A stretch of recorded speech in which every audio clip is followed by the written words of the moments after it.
Hello, hello guys! Ito nga dumating na yung ating Smart Air Purifier Port Compact ng Xiaomi.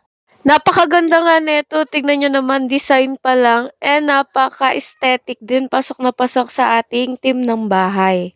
And kaya nga umorder ako neto, nag-upgrade nga tayo dahil sobrang lala talaga ng aking sinusitis dahil nga sa alikabok. Eto perfecto dahil ano na siya sa pollen, dust, smoke, wildfire ash, pet odors, pet hair, and pet dirt, and other odors po.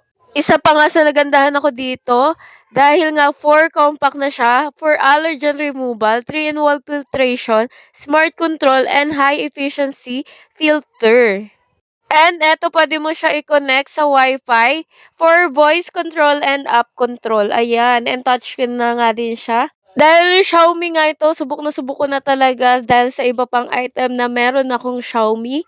And napakatibay talaga, and alam ko na maglalast din to sa amin ng napakatagal. And eto nga po pala mga mi is 3 stages na rin po yung kanyang filtration. Ayan, primary filter, high efficiency filter, and high quality activated carbon filter. And pwede mo siya ilagay sa sala, sa living room, and children's room, and kung saan man ang bet mo. Kaya kung bet mo to, ilalagay natin yung link.